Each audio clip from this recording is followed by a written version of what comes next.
Buongiorno a tutte le ascoltatrici, buongiorno a tutti gli ascoltatori e buongiorno di nuovo. Ho il piacere di avere qui con noi un'altra volta per un'altra questione rispetto a quella della quale abbiamo parlato settimana scorsa, ovvero il Venezuela, che peraltro ben conosce, Caio Mussolini, Caio Giulio Cesare Mussolini, che appena, ovvero non è uscito da molto, ma ce n'è già in previsione un terzo, ma poi ci racconterai tutto tu. È uscito insomma il secondo volume della storia, l'altra storia, Mussolini e il fascismo. Il secondo volume è dedicato all'impero, gli ebrei e la guerra, dopo che il primo volume aveva affrontato il sorgere del fascismo in Italia, e ne abbiamo parlato in diverse occasioni. Ma allora intanto buongiorno e grazie a Caio Mussolini che è Buongiorno. qui con noi, che è il pronipote di Benito Mussolini, e che ha affrontato, e poi ti lascio subito inquadrare l'abbiamo parlato anche l'altra volta, ma giova ripeterlo per chi è all'ascolto in questa mattinata,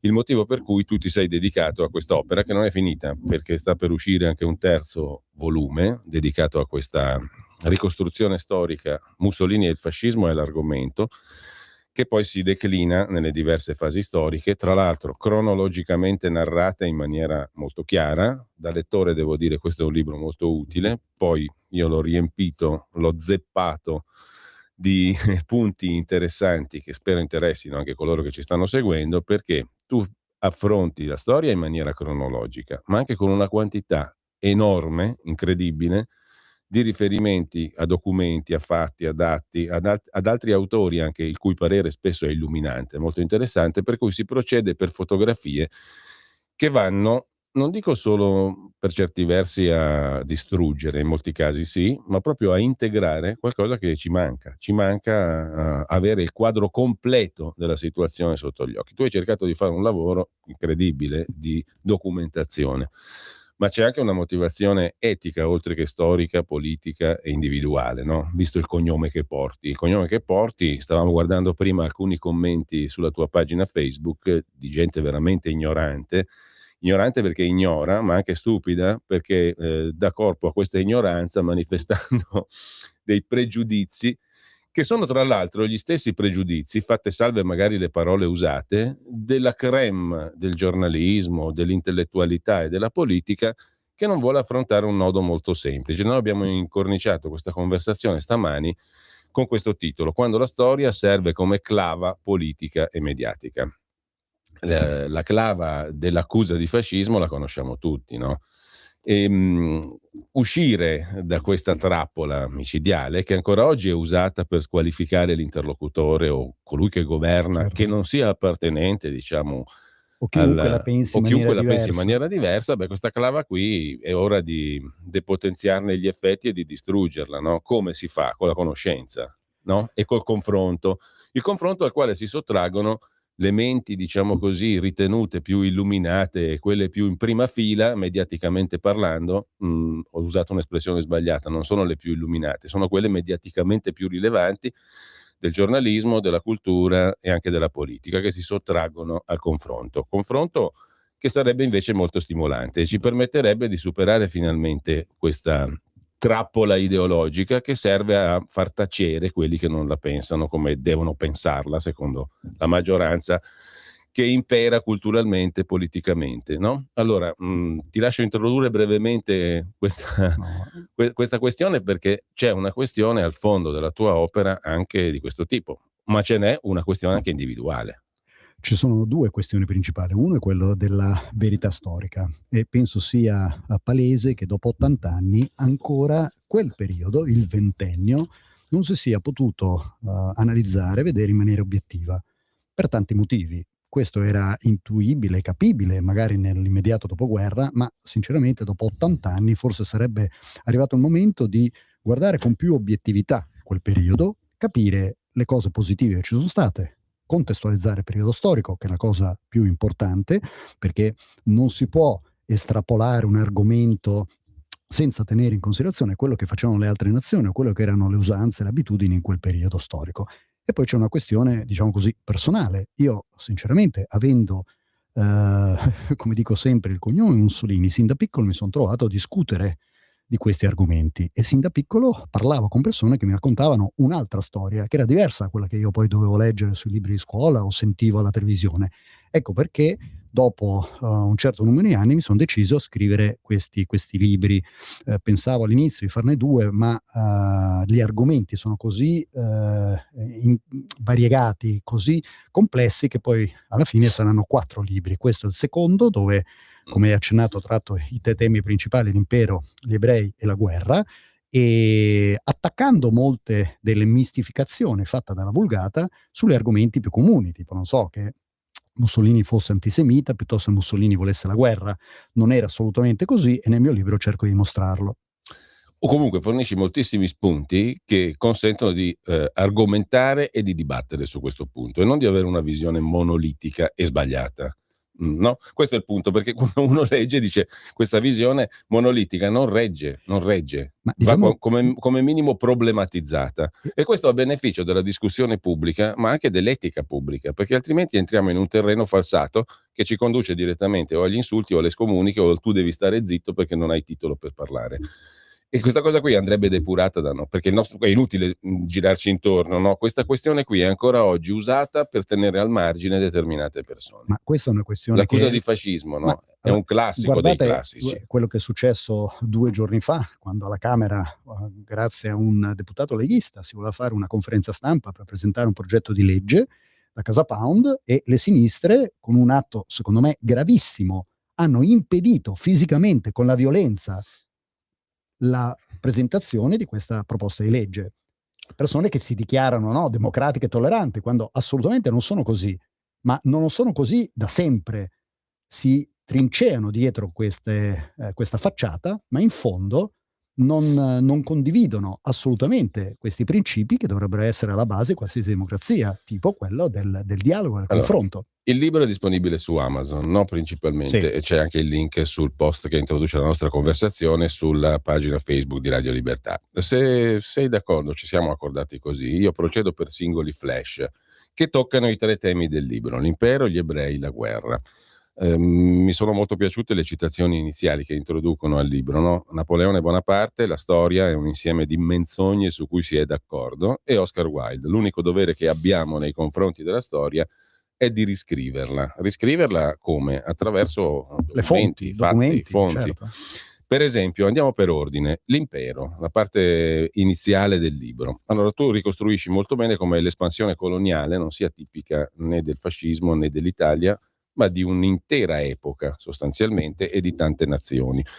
Tanto per dirne una, tu ricordi una cosa molto curiosa sulla Liberia, che ad un certo punto, dal 1821, si vede insediata con gruppi di neri statunitensi sotto il patrocinio di associazioni antischiaviste, nel nome del ritorno all'Africa dei neri liberati dalla schiavitù, i quali Sì. però a loro volta saranno razzisti e censori nei confronti dei neri Certo. indigeni liberiani. Certo. Questa è una delle tante contraddizioni della fase coloniale.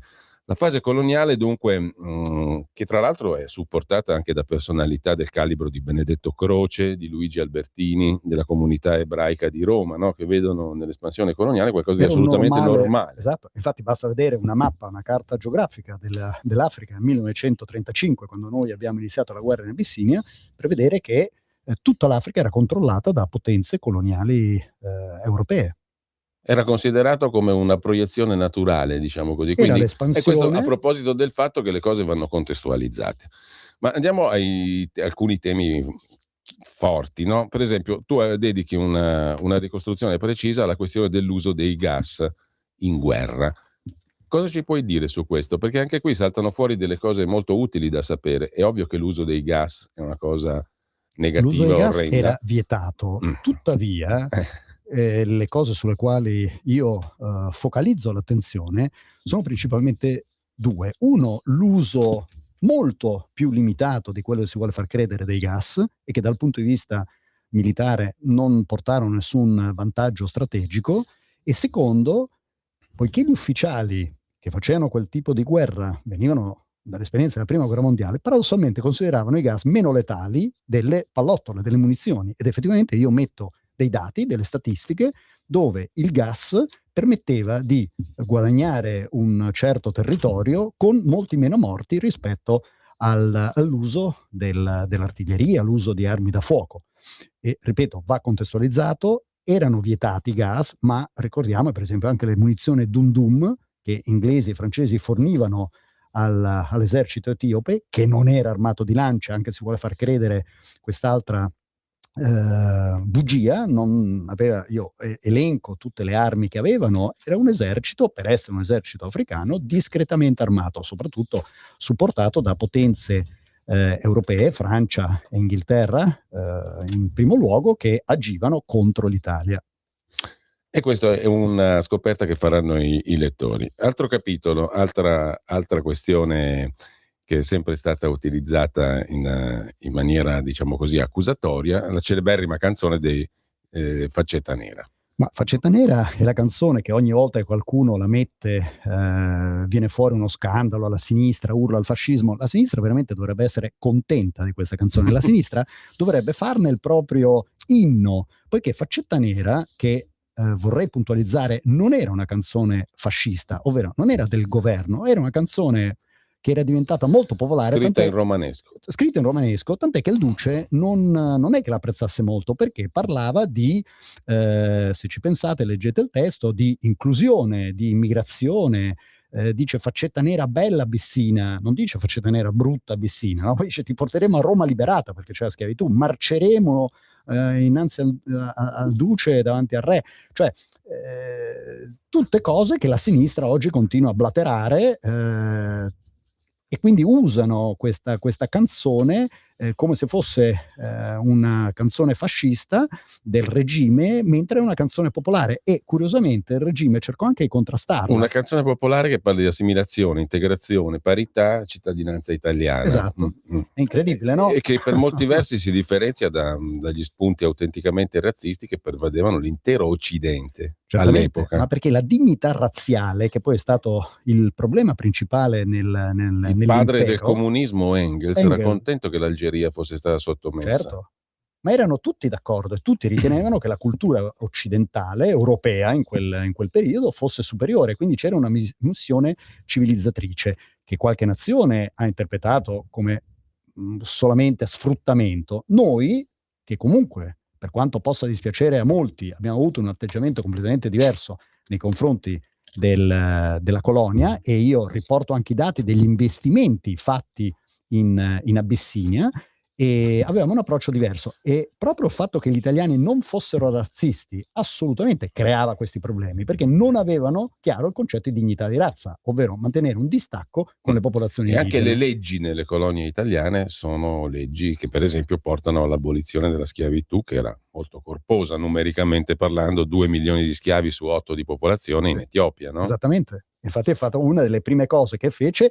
il governo italiano, fu quello di abolire la schiavitù, cosa che diede molto fastidio a tantissimi ras locali. Ecco, a proposito di citazioni e fonti, e a questo proposito, tu citi anche Dennis McSmith, storico sul cui antifascismo, se vogliamo metterla nei termini tradizionali, non c'è alcun dubbio, no? Esattamente. Dennis McSmith scrive: gli amministratori coloniali italiani fecero spesso un buon lavoro, talvolta ottimo. Costruirono vaste reti stradali. Le popolazioni ricevettero dall'abolizione della schiavitù, dal controllo delle epidemie e carestie, dall'amministrazione della giustizia, vantaggi più concreti che le popolazioni delle vicine colonie britanniche. Il contenimento delle guerre intertribali in Somalia fu un risultato importante. Il che non vuol dire che naturalmente si debba avere un giudizio entusiastico della colonizzazione, ma bisogna tener conto dei dati di realtà e soprattutto considerare cosa facevano i paesi europei 100 anni fa. Britannico dice i britannici si comportavano molto peggio, ma veramente molto molto peggio. Le colonie britanniche loro hanno sfruttato. Ecco, un'altra chiave di lettura molto interessante, tu lo riporti in moltissimi passaggi perché credo sia stata un'opera alla quale ti sei rifatto in maniera molto costante, no? Quella di Renzo De Felice, dalla quale non si può prescindere, certo, perché Renzo De Felice, lo ricordiamo, viene da sinistra, ma ha fatto un lavoro di storico assolutamente legato ai fatti, alla ricostruzione. Ecco, Infatti Renzo poi venne emarginato dai appunto. comunisti proprio perché riportava la verità e non la mistificazione Ecco. che i comunisti avrebbero voluto. Un'altra chiave di lettura interessante la fornisce proprio il professor De Felice a proposito delle colonie e del nazionalismo italiano dietro la guerra etiopica. Lui scrive che questo tipo di nazionalismo che portò alla colonizzazione fu di carattere piuttosto populistico, con una forte dose di suggestioni che vengono da un certo meridionalismo, scrive tra virgolette il professor De Felice. Non è un imperialismo all'inglese o alla francese, è un imperialismo che tende a far emigrare gli italiani verso le nuove terre, no? Cioè spera che le grandi masse di italiani possano trapiantarsi in quelle terre per lavorare, trovare possibilità che non hanno in patria. Insomma, non si parte per sfruttare le Certo, colonie, ma nella speranza di potervi trovare terra e lavoro. esattamente. Per cui alla fine tu arrivi, non dico sul piano di parità, ma quasi con quelli che No, abitano le in quei leggi, ma luoghi, no? infatti le leggi, pensate che c'è un ricercatore che si chiama Alberto Alpozzi che evidenzia spesso e volentieri, per esempio dal punto di vista delle leggi, l'uguaglianza e gli operai venivano pagati, esistevano anche paradossalmente i diritti sindacali. Questo dà un'immagine molto diversa a quello che la Vulgata cerca di far credere anche sul colonialismo, che ripeto, colonialismo ha avuto gli eccessi, violenza, Mm. era normale, ricordiamoci, basta fare il paragone con altre potenze coloniali dell'epoca e alla fine c'è una conclusione che dice ci siamo comportati Male, male, ma sicuramente meno di ma tutti gli altri. esatto, E anche bene e molto più di altri. esatto, Questo non esattamente. vuol dire assolvere, condannare, No, eccetera, vuol semplice dire prendere, tenere conto di determinati sì, fatti, e no? contestualizzare quel periodo Ecco, tra storico. l'altro, tra i fatti ci sono anche le parole di Haile Selassie, che viene reintronato nel 1941, no? L'imperatore d'Etiopia, e il quale dice di professare, dice anzi professo la più alta ammirazione, la più viva riconoscenza per le direttive di politica indigena del governo italiano, del generale Nasi, ispirate a un largo senso di giustizia e di umanità.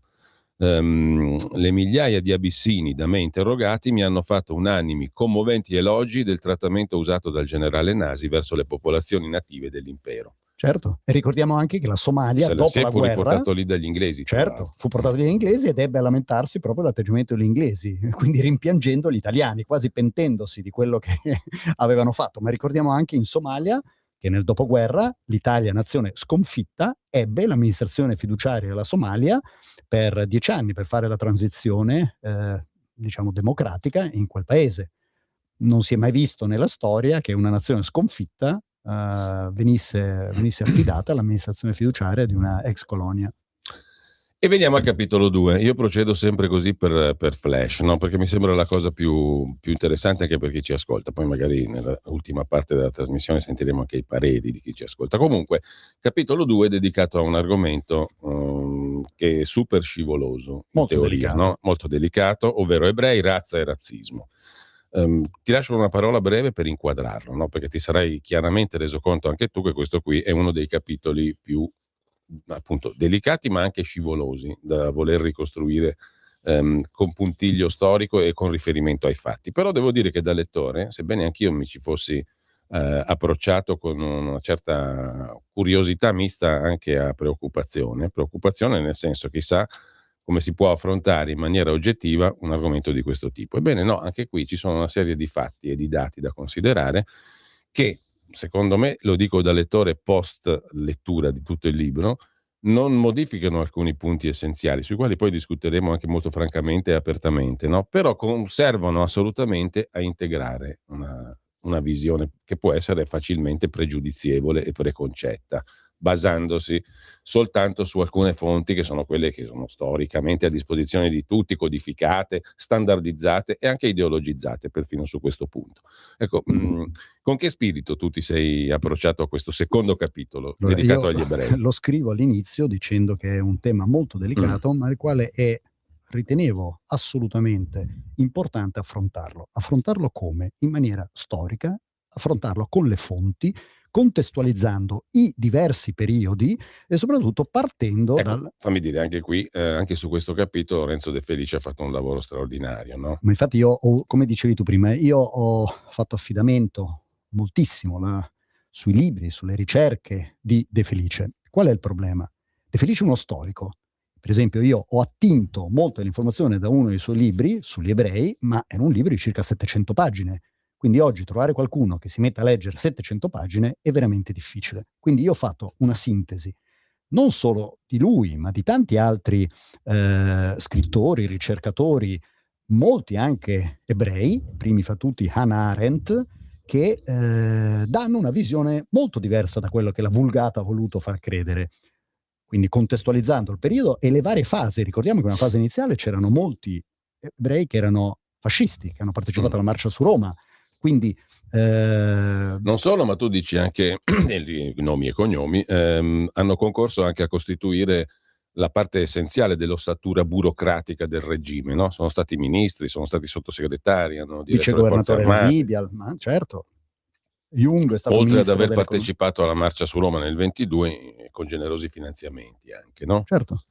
Ecco, e tra l'altro, premessa, tu scrivi giustamente le discriminazioni nei confronti degli ebrei, non solo in Italia, ma limitiamoci all'Italia, hanno radici molto lontane. Certamente. No? E hanno radici anche cattoliche, perché tu puntualizzi Principalmente questo. cattoliche. Il fascismo italiano all'inizio non è affatto antisemita. Poi entreremo anche nel dettaglio di Benito Mussolini e della sua personale biografia in rapporto a questo, ma ci arriviamo. Il fascismo italiano non è all'inizio antisemita, perché la società italiana del tempo non lo è, e nell'ambito fascista, tu scrivi, l'antisemitismo era esclusivo appannaggio di un'esigua componente ultracattolica. Certo. Tra l'altro tu ricorderai che perfino De Gasperi e Fanfani ci sono andati giù pesante col tema con la visione antisemita. Certamente, ma infatti anche specialmente quando erano giovani studenti all'università o ai GUF, si esprimevano in maniera molto critica nei confronti. Non parliamo di un mostro sacro del giornalismo come Enzo Biagi, no? Anche lui è uno dei tanti che in qualche modo aveva visioni molto discutibili sugli ebrei. Ecco, tra l'altro, che questa componente ultracattolica sia antisemita non è affatto ben visto dalla componente principale del fascismo, a partire dallo stesso Benito Mussolini, il quale non è affatto antisemita. No, e lo dimostra per esempio il fatto della sua relazione con Margherita Sarfatti. Ecco, poi ci arriviamo.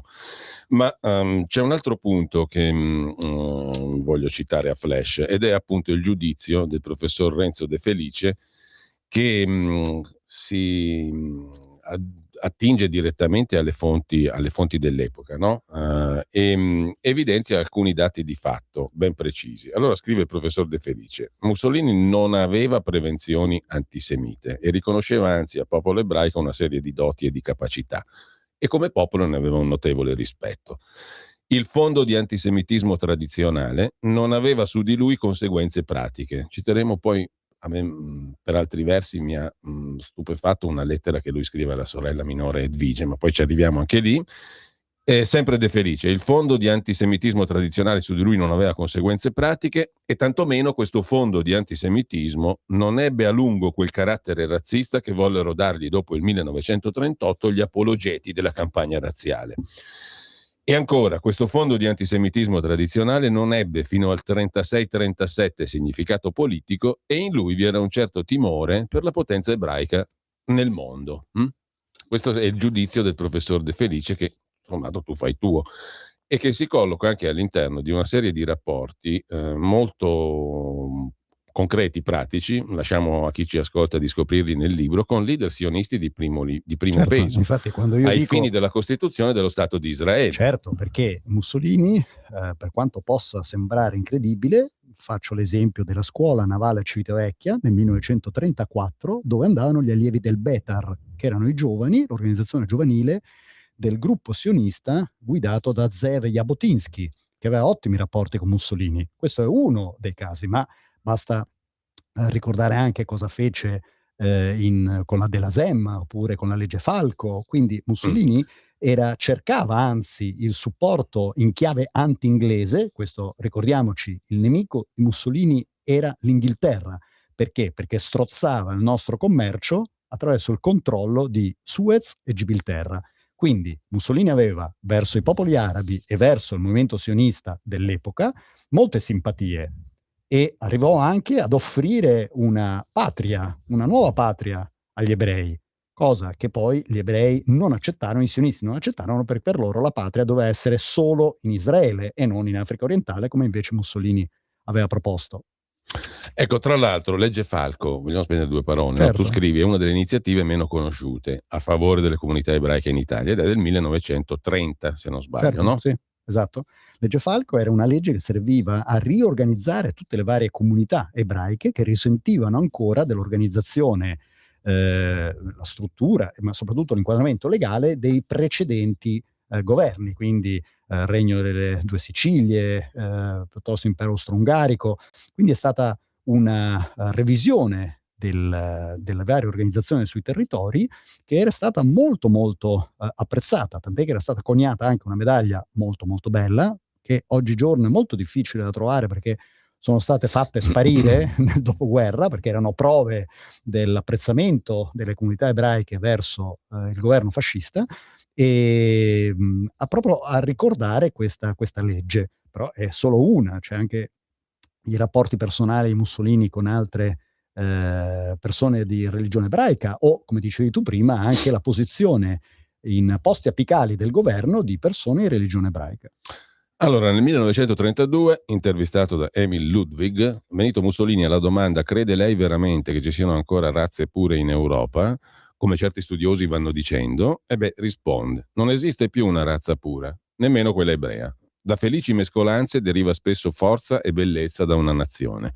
Razza, questo è un sentimento e non una realtà. Non crederò mai che si possa provare biologicamente che una razza sia più o meno pura. Tutti quelli che, per combinazione, proclamano nobile la razza germanica non sono germanici. L'antisemitismo non esiste in Italia.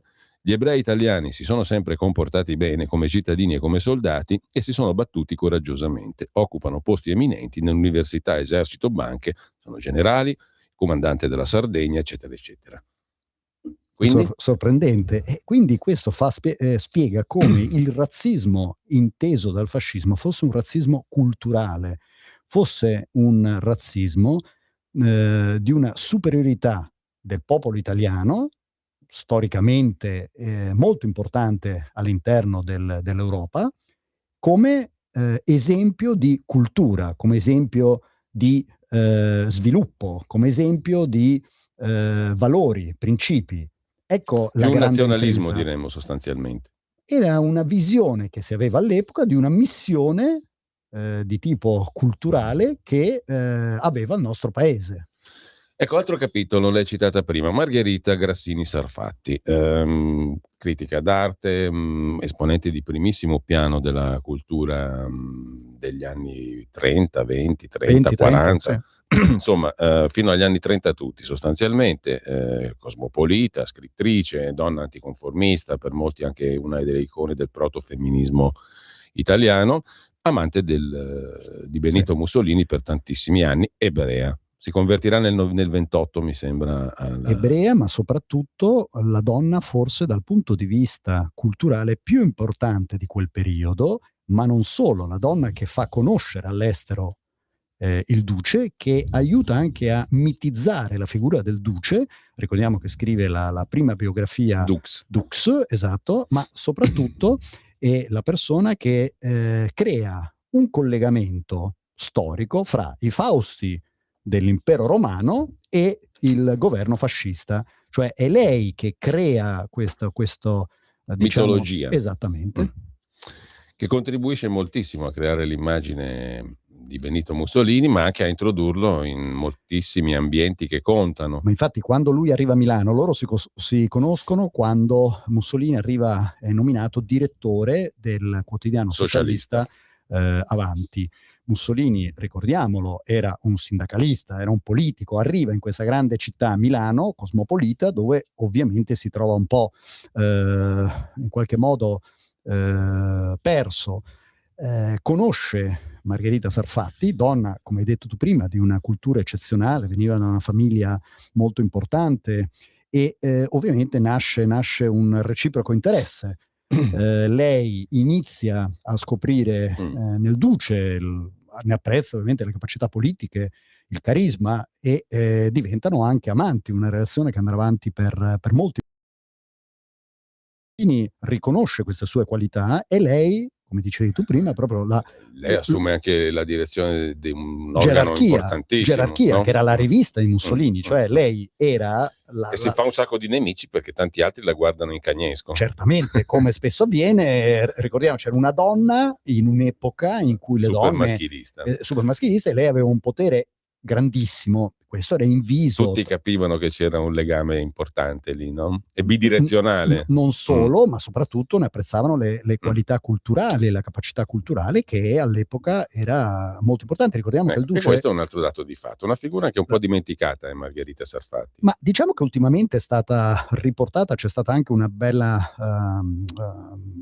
si chiama? Una manifestazione dove è stata ricordata in un museo, e se ne parla. Forse lei ha avuto due fasi, diciamo, una in cui era convintamente parte del governo fascista e supportava Mussolini. Nel 33, 34, 35 inizia l'allontanamento per diversi motivi. Uno, proprio per quel discorso che tu facevi prima di avere molti nemici. Ovviamente una donna con tutta quella con quel potere non era ben vista, ma poi anche paradossalmente un fatto cronologico, poiché invecchiava e quindi il duce piano piano, diciamo, perdeva interesse verso questa donna. E lei poi avrà una storia molto molto triste, nel senso che dovrà scappare dall'Italia, andrà in Sud America, dove poi cerca di ricostruire a posteriori la storia, emendandola in qualche modo. Sì, cercando quasi una forma di allora, dobbiamo fermarci un attimo solo, poi riprendiamo però, perché c'è un'altra donna che citerò subito dopo, la sorella minore dei Benito Mussolini, alla quale scrive una lettera interessante. Stai ascoltando Radio Libertà, la tua voce libera, senza filtri né censura. La tua radio. lo amiamo perché ci offre sempre le cose più buone e naturali. Linea Alberto Acerbis! Anche tu hai difficoltà a digerire, soprattutto nei cambi di stagione? Bruciore di stomaco, mal di stomaco, gonfiore dopo i pasti, alitosi? Potrebbero essere tutti problemi digestivi. Noi oggi abbiamo la soluzione per voi, il nostro GastroFree, il nostro integratore, il nostro protettore naturale dello stomaco alla bava di lumaca. La bava di lumaca che va proprio a creare una barriera protettiva sulle mucose di stomaco ed esofago.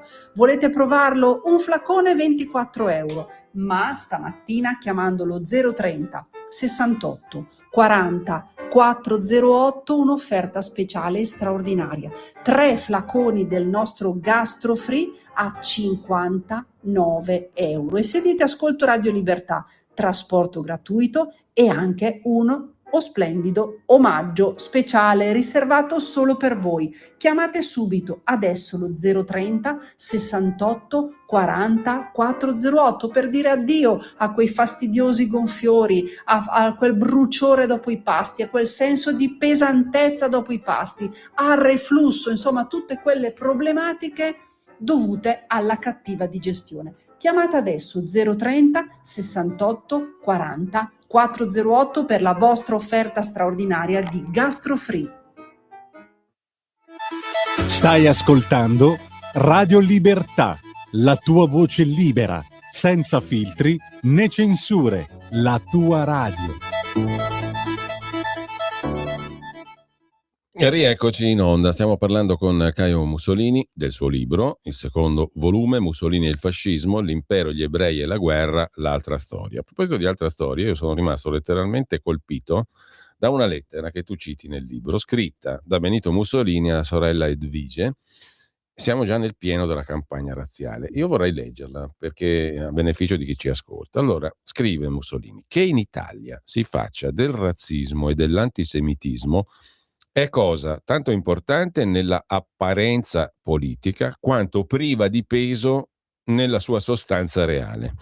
La purità della razza in questo popolo sul quale sono passate tante invasioni e che ha assorbito tante genti dai 4 punti cardinali e il pericolo semita in una nazione come la nostra, dove perfino l'alta finanza e perfino se manovrata dagli ebrei non può non diventare qualcosa di cattolico, sono evidentemente fandonie da lasciar scrivere a certi zelatori, che pure abbondavano nel regime fascista, da Giovanni Preziosi ad altri ce n'erano di zelatori in quel senso.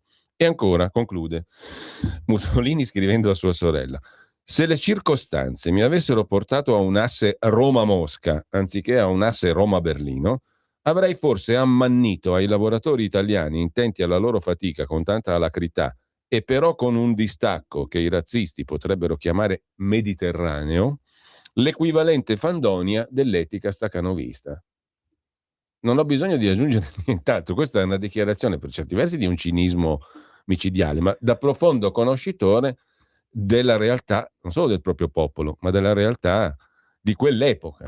Ma allora, Mussolini sta dicendo questa è una cosa che non sta né in cielo né in terra, questa della razza e degli ebrei. Lo confermerà anche dopo, lo confermerà per esempio in piena guerra, nella prima riunione. Però c'è il cinismo dell'utilizzo di certi argomenti come instrumentum regni, si diceva una volta, no? Cioè come strumenti di governo.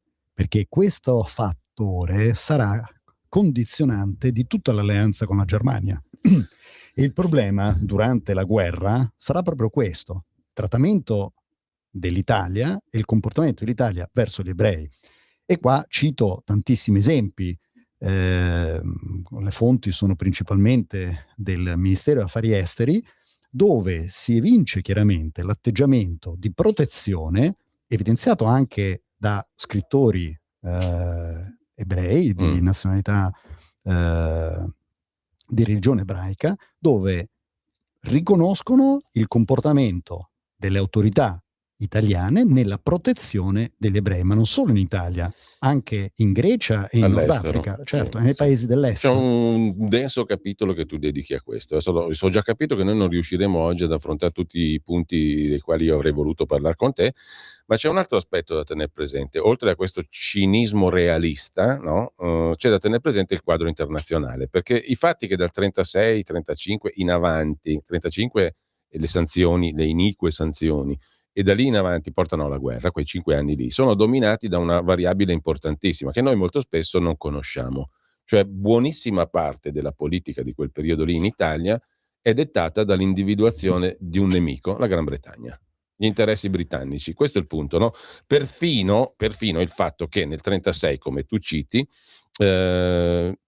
l'Italia fascista invia cospicui aiuti in armi e in denaro al movimento di ribellione arabo guidato dal Gran Muftì di Gerusalemme contro l'amministrazione britannica, di riflesso contro la colonizzazione ebraica, peraltro sulla quale anche gli inglesi avranno una gestione molto cinica degli ebrei. Molto, infatti in Palestina, scapperanno, in Palestina. Certo. Però questo è un aspetto determinante. Il finanziamento del Gran Muftì di Gerusalemme avviene in chiave anti-inglese.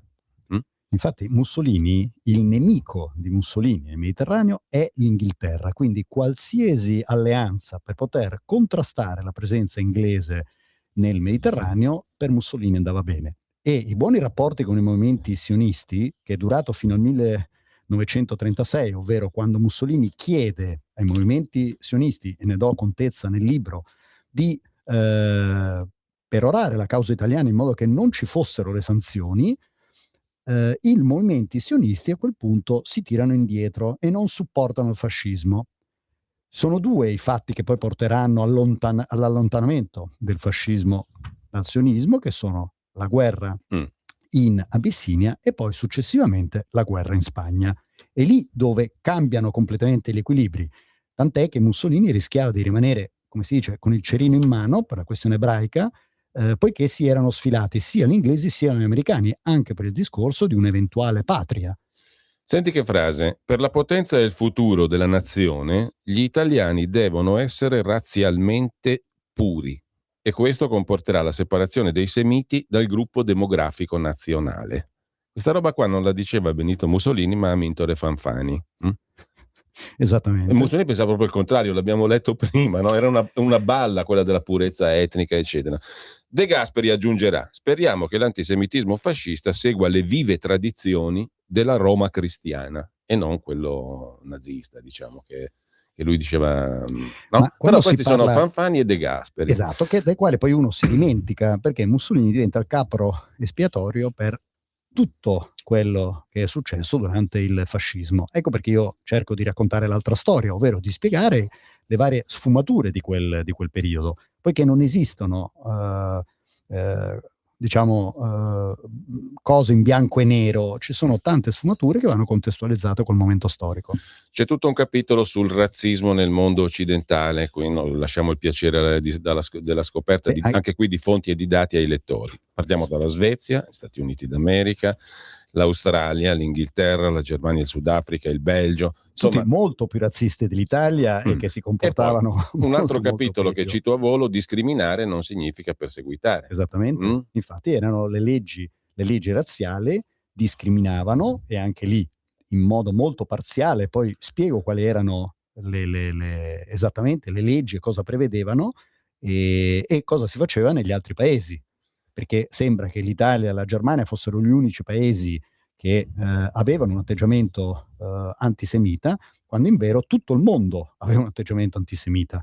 Basta citare il caso degli Stati Uniti, oppure il caso della nave St. Louis, oppure il fallimento della conferenza di Evian del 1938. Procedo per altri flash. Lo storico ebreo Leon Poliakov, fondatore del Centro di Documentazione Ebraica di Parigi, scrive: ovunque penetrassero le truppe italiane, uno schermo protettore si levava di fronte agli ebrei. Appena giunte sui luoghi di loro giurisdizione, le autorità italiane annullavano le disposizioni decretate contro gli ebrei e un aperto conflitto si determinò tra Italia e Germania a proposito del problema ebraico. Hannah Arendt, tu citi anche lei, che è chiarissima, perché scrive letteralmente: il sabotaggio italiano della soluzione finale hitleriana aveva assunto proporzioni serie, perché Mussolini esercitava una certa influenza su altri governi fascisti. Finché l'Italia seguitava a non massacrare i suoi ebrei, anche gli altri satelliti della Germania potevano cercare di fare altrettanto. Il sabotaggio era tanto più irritante per i nazisti, in quanto era attuato pubblicamente, in maniera quasi beffarda. Le promesse erano fatte da Mussolini in persona o da altissimi gerarchi fascisti, e se poi i generali non le mantenevano, Mussolini porgeva le scuse, adducendo come spiegazione la loro diversa formazione intellettuale.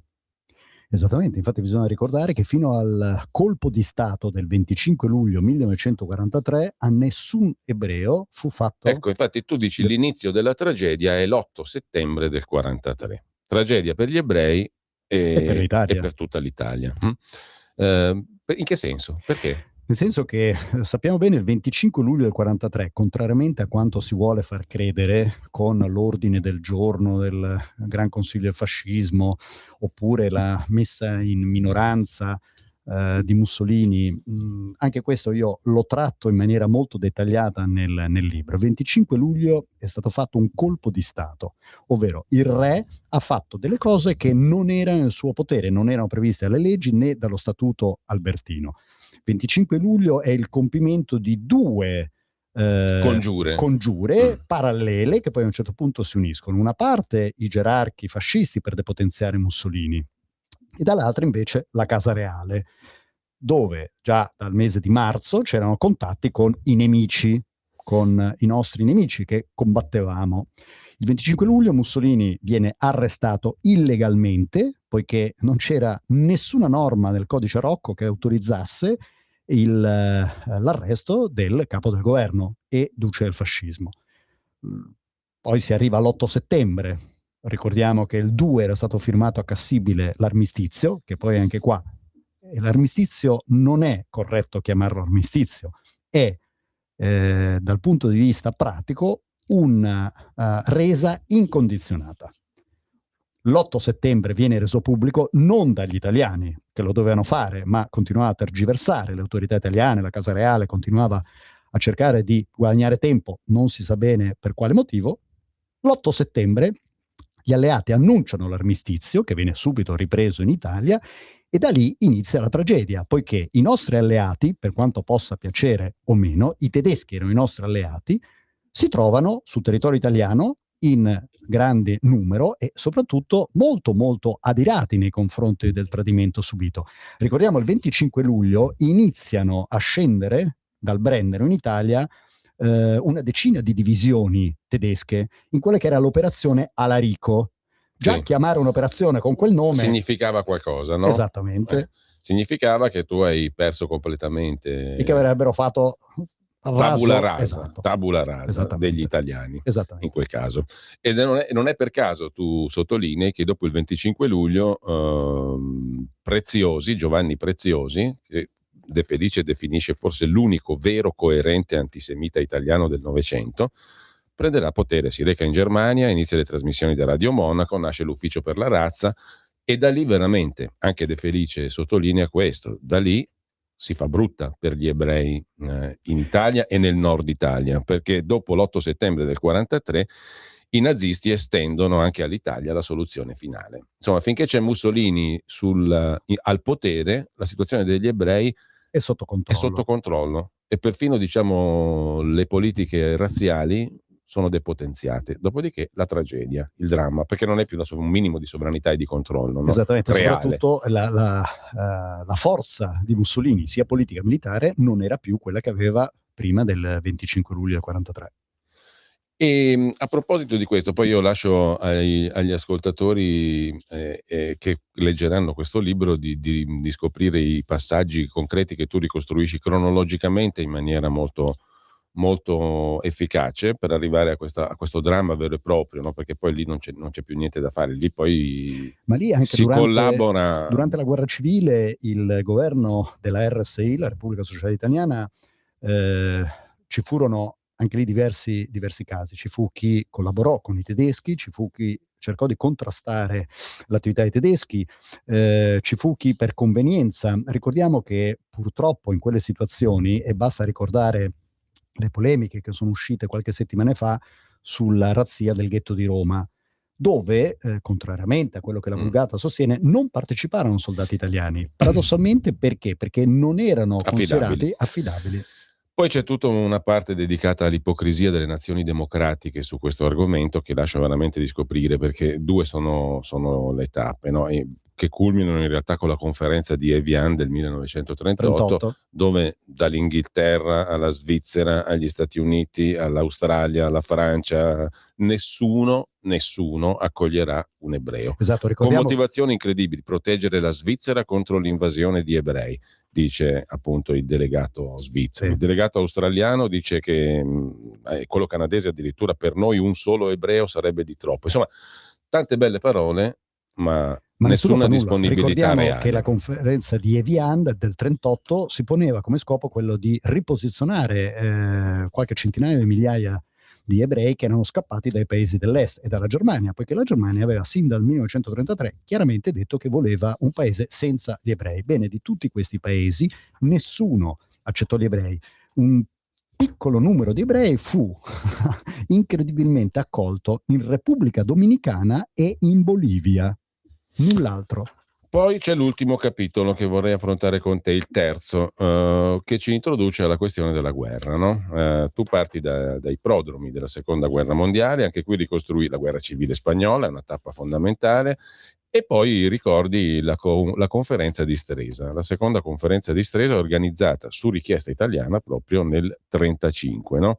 In quel momento lì, nel 1935, a 5 anni dall'entrata in guerra dell'Italia, il governo italiano ha una funzione e una politica chiaramente antitedesca, giusto? Si parte da lì. Esattamente, ovvero ricordiamo che nel 1933 Hitler viene eletto cancelliere, nel 1934 c'è la prima contrapposizione fra il Regno d'Italia e i nazisti per la questione austriaca, dove Dollfuss viene ucciso. Dollfuss, amico di Mussolini, della famiglia. Quando lui viene ucciso, la famiglia è a Riccione con la famiglia Mussolini.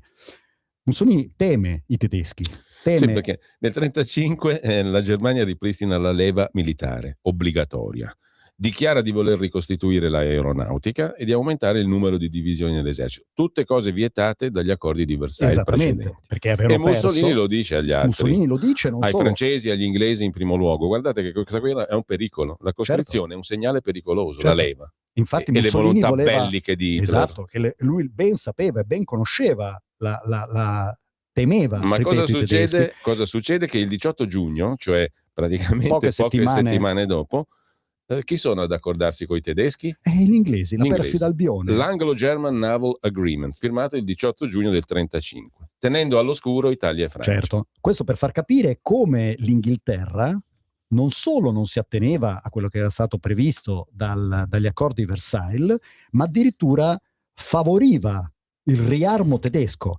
Questo accordo navale permetteva la ricostruzione della Kriegsmarine in una quota parte del 35% della marina inglese. Per farla corta, dal 35 al 39 tu ricostruisci i documenti alla mano, e questo devo dire, per certi versi, io mi sono ritrovato a essere, mi sono considerato, leggendo il tuo libro, un illetterato storico mostruoso, perché ci sono tante lacune nella nostra formazione storica, anche di chi magari ha fatto l'università, molto spesso inutilmente come me, ma comunque ti trovi davanti a una mole di documenti tali per cui tu arrivi al 13 agosto del 39, per esempio, e sono passati 4 anni dalla conferenza di Stresa, 4 anni nei quali tu vedi un Mussolini all'opera per cercare di evitarla in tutti i modi la guerra, anche perché sa che l'Italia non è pronta, è impreparata, farà una brutta fine.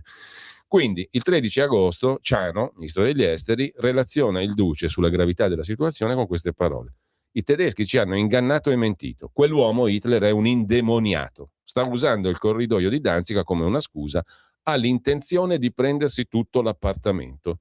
Esattamente. Mussolini era conscio del pericolo dei tedeschi e come hai detto tu prima, lui da politico, forse anche cinicamente a un certo punto, deve decidere se andare contro la Germania oppure allearsi. Io descrivo anche tutta la situazione di equilibri, perché all'epoca erano molto importanti tutti gli equilibri, c'era tutta la zona dei Balcani, c'era la zona dell'est europeo, c'era l'espansione della Germania che voleva tornare ad occupare parte dei territori che aveva perso a seguito dei trattati di Versailles, quindi una situazione geopolitica molto molto complessa. Ma Mussolini sapeva benissimo, uno, di non essere pronto, e due, che gli accordi che aveva fatto con il famoso patto d'acciaio con i tedeschi prevedevano di non fare nessuna guerra per 3 anni, fino almeno il 42. Quindi lui si era rifugiato in questa speranza, tra virgolette, che però era scritta. Era un accordo e lo sapevano benissimo, tant'è che Mussolini, quando, oltre a fare di tutto per evitare la guerra e convincere Hitler a trovare un compromesso con i polacchi, lui non entra in guerra il 1 settembre, nonostante gli accordi prevedessero l'entrata in guerra. Nel tuo libro traluce una cosa molto ambigua che andrebbe approfondita, ovvero la natura reale dei contatti e delle relazioni tra Germania hitleriana e Inghilterra. Non è così lineare questo rapporto. Assolutamente. Perché anche la vicenda di Dunkerque lo segnala, no? Certo. Hitler fino all'ultimo spera di avere anche un accordo con gli inglesi. Certamente, in qualche modo, perché paradossalmente tagliando Hitler... fuori gli italiani che sono inaffidabili, sono gentaglia. Al contrario, Mussolini invece identifica negli inglesi il nemico vero.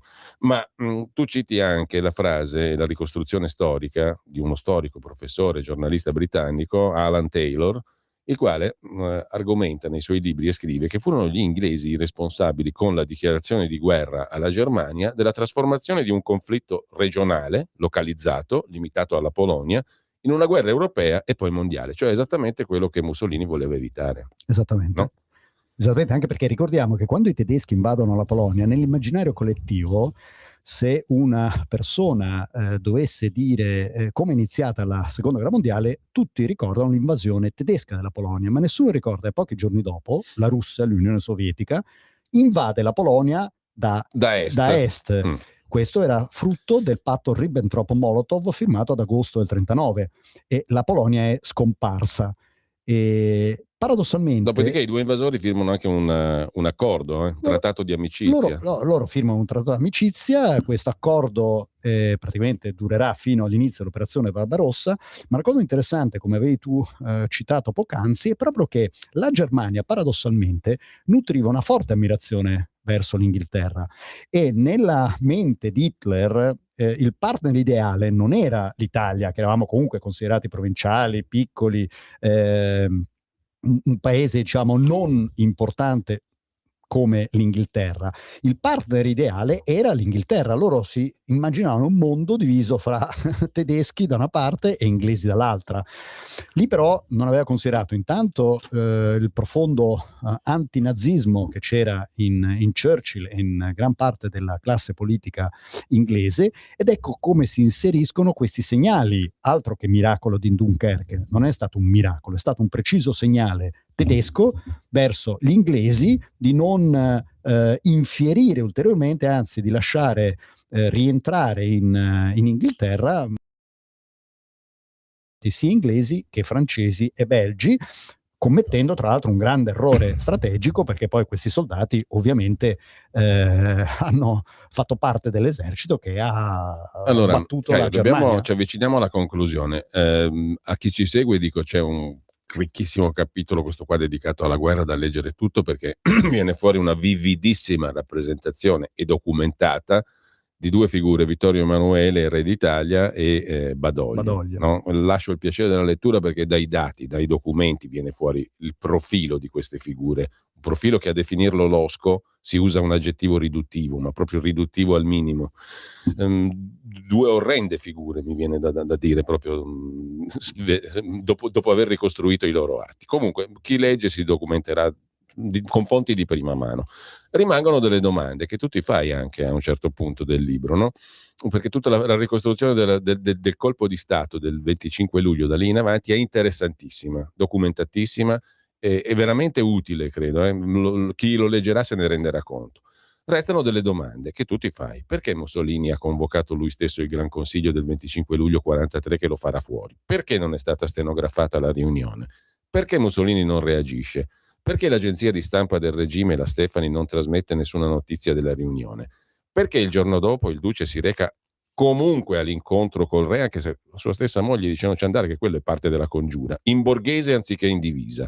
Perché non predispone nessun piano di reazione? Perché accetta la proposta di Badoglio, quanto propone falsamente Badoglio, e dà la disponibilità di ritirarsi pacificamente alla Rocca delle Caminate, dove non arriverà invece mai? Certo. Sono una serie di domande che ancora rimangono senza risposta, tutto sommato, no? Che O fanno sbaglio? capire, esattamente, che fanno capire intanto la fiducia di Mussolini nel re, perché quando Donna Rachele dice a Mussolini non andare da suo cugino, perché il re, ricordiamo che era cugino di Mussolini, perché l'aveva insignito del collare l'annunziata, e lui risponde con i documenti in mano e dice no, io vado dal re perché io gli spiego esattamente la situazione, soprattutto facendo leva sul fatto che il Gran Consiglio del Fascismo fosse un organo consultivo e non avesse nessuna valenza cogente, no? Non avesse nessun potere, e questo fa capire il tradimento nei confronti di Mussolini. Chiudo con l'armistizio di Malta, il cosiddetto armistizio lungo, che è un altro momento interessante, no? Viene firmato il 29 settembre del 43 dal generale Eisenhower e dal maresciallo Badoglio. Si concorda anche che l'Italia in quello caso dichiari guerra alla Germania, cosa che di fatto avviene il 13 ottobre del 43. E qui tu riporti le modalità della dichiarazione di guerra. Io le voglio leggere perché questo mi dà una fotografia che non ha bisogno di commenti. L'ambasciatore italiano a Madrid riceve telegraficamente l'ordine da Badoglio di comunicare all'omologo tedesco che l'Italia si considera in guerra contro la Germania dalle ore 15, eccetera. Vedendosi negare l'incontro diretto, l'ambasciatore affida a un segretario d'ambasciata il compito di recapitare la lettera, la missiva. Costui la consegna nelle mani del primo membro della legazione tedesca che apre la porta e poi scappa via, si dà alla fuga. Rincorso per strada, l'italiano viene costretto a riprendersi la nota. L'ambasciatore italiano conclude che se i tedeschi hanno ritenuto di dover respingere la nostra nota vuol dire che l'hanno letta e secondo il diritto tanto basta perché la dichiarazione di guerra abbia da credersi avvenuta. È una roba che neanche Monicelli in un suo film nelle commedie all'italiana, In tutti a casa di Comencini, una roba terrificante. Tra le altre cose, interessante, tu noti che cosa prevede l'articolo 29 di questo armistizio lungo, in merito all'arresto e alla consegna da vivo del duce agli americani. Cosa che non avverrà. Chissà perché? Perché? Perché gli Qui americani... entriamo nel terzo libro poi. Esattamente, comunque gli americani volevano il duce vivo insieme ai gerarchi principali, ma gli inglesi non avrebbero assolutamente permesso un processo o comunque un Mussolini che potesse esprimersi. Quindi a questo punto di vista si capisce anche come gli accordi che erano stati presi non vengono rispettati. Allora, sono volate via questi 60 minuti con Caio Mussolini. Spogliatevi di ogni pregiudizio, tanti cretini invece non riescono a farlo, permettimi di usare questa parolaccia, purtroppo leggendo le cose che ti scrivono anche sul tuo profilo Facebook, secondo me sono dei cretini, tanti deficienti, gli manca qualcosa, Ma sono in senso dei letterale, dei non ce la poveracci, fanno, no, non ce la continuano fanno. sempre a Però ripetere se le voi stesse vi cose. spogliate anche del pregiudizio, senza arrivare a quei vertici lì di chi ti scrive, ma comunque anch'io ho dei pregiudizi quando leggo un libro, no, di questo tipo, li ho, perché sennò non sarei una persona normale. Spogliatevi dei pregiudizi, ma non farete fatica attraverso un semplice metodo, leggendo il libro. Se leggete il libro, i pregiudizi vi cadono da soli. Perché... Ascoltare l'altra storia, no, perché leggere sono l'altra fatti, storia, sono poi, fatti. certo. Poi certamente contribuiscono a valutare le cose in maniera diversa, e questo è già un pregio enorme. È un libro indispensabile, secondo me. Grazie. Io ringrazio Caio Mussolini. Mussolini e il fascismo, l'impero, gli ebrei e la guerra, l'altra storia, lo trovate su Amazon facilissimamente. Grazie. Intanto poi dopo, prima della trasmissione di Sammy Varin, c'è un pezzo musicale magnifico. Ieri sera sono andato al Conservatorio di Milano, c'era un concerto organizzato dal maestro Del Barba, Oscar Del Barba, un pianista straordinario, docente al Conservatorio. Ha messo su un terzetto con tromba e trombone, hanno fatto musiche di Scott Joplin da svenimento. Dopo ne ascolterete un brano che in realtà non è di ieri sera, ma di un precedente disco, di un precedente CD, fantastico. Ascolterete Maple Leaf Rag, classico del ragtime, ma in una versione che vi lascerà veramente di stucco. Non perdetela tra un minuto. Grazie Caio Mussolini. Grazie Giulio, grazie a Radio Libertà per avermi ospitato. Avete ascoltato